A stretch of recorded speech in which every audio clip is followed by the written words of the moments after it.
दिल्ली की जामिया मस्जिद का सर्वे कराया जाए, ऐसा कहना है हिंदू सेना के नेशनल प्रेसिडेंट का। दिल्ली की जामा मस्जिद का सर्वे कराने की मांग की है, क्योंकि दिल्ली की जामा मस्जिद में जो सीढ़ियां हैं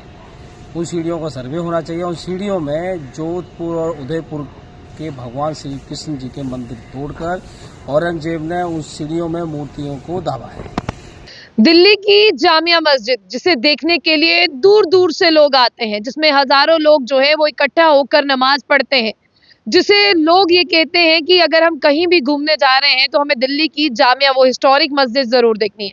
लेकिन अब हिंदू सेना के जो नेशनल प्रेसिडेंट है, अभी आपने सुना कि उन्होंने क्या कहा कि इसका जो है वो सर्वे होना चाहिए, यानी आर्कियोलॉजिकल सर्वे ऑफ इंडिया जो है वो एक रिपोर्ट दे, क्योंकि उनका साफ तौर पर कहना है कि इसमें जो अवशेष, यानी आप जानते हैं कि उनका ये कहना है कि इसमें कुछ ऐसे हिस्से हैं जो हिंदू, यानी जिस तरह से आप देखें कि कुछ मूर्तियों की बात वो कर रहे थे अपने वीडियो में कि उसके अवशेषों पर जो ये है जामिया मस्जिद बनाई गई है, तो इसका पूरा जो है वो सर्वे होना चाहिए और क्या सच है क्या झूठ है ये होना चाहिए। लेकिन अगर मैं सुप्रीम कोर्ट की बात करूं तो आप देखिए कि हजारों ऐसे केसेस जो हैं अब सुप्रीम कोर्ट में हैं। ना जाने कौन सी ऐसी हवा चली है कि कुछ सालों से पूरे भारत में अगर आप देखें तो यही चल रहा है कि पुराने जमाने की अगर हम बात करें तो ये कहा जा रहा था कि यहाँ पर पहले नीचे मंदिर हुआ करता था, फिर इसके ऊपर जो है वो मस्जिद या दरगाह बन गया। लेकिन अब आप देखें कि पूरे लोग भी ये कह रहे हैं कि हमें जो है वो सेकुलरिज्म से रहना चाहिए,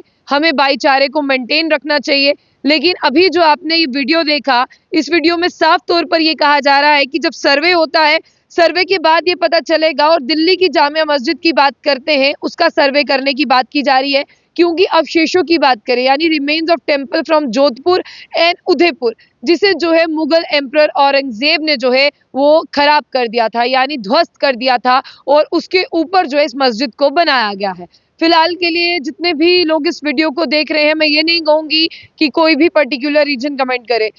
कमेंट करे। मैं ये कहूंगी कि अगर आप भारत में रहते हैं तो आप जरूर कमेंट करें, क्योंकि अब आप ये देखें कि क्या हो रहा है। भाईचारे से रहना चाहिए, जिस तरह से हम कहें कि आपसी भाईचारा हमें महदूद रखना चाहिए, क्योंकि हम अक्सर कहते हैं कि प्यारा सा ये जो हमारा हिंदुस्तान है ये गुलिस्तान है, और गुलिस्तान जो है वो अलग अलग मजहबों के फूलों से जो है वो बनता है। लेकिन आज हिंदू सेना के जो नेशनल प्रेसिडेंट हैं उन्होंने डिमांड की है, और डिमांड करने के साथ साथ उन्होंने ये भी कहा है कि उस समय के जो औरंगजेब थे, मुगल एम्परर की बात की है, उन्होंने जो है वो कुछ अवशेषों को जो है वो सीढ़ियों में जो है वो दफन किया है। बहुत सारी चीजें जो इसमें निकल कर आई है। लेकिन अब ये देखने वाली बात होगी कि चाहे अजमेर दरगाह के बाद ही जामिया मस्जिद का इशू उठा है, लेकिन अब इसमें आर्कियोलॉजिकल सर्वे ऑफ इंडिया क्या रिपोर्ट दायर करता है, और पूरे देश में ये क्या माहौल बन रहा है, और पूरे देश में ये चल क्या रहा है, इसके बारे में लोग भी बताएं। मैं कहती हूँ ना कि मेरी जनता सिर्फ घर नहीं बैठती, मेरी जनता सिर्फ मोबाइल नहीं खोलती, मेरी जनता बहुत ज्यादा समझदार है और जनता को पता है कि क्या सब चल रहा है। इसीलिए जनता को अपना पर्सनल जो निजी राय है वो कमेंट बॉक्स में रखनी है। इसलिए जाने से पहले जो बुलेटिन इसको लाइक और फॉलो करना ना भूलें।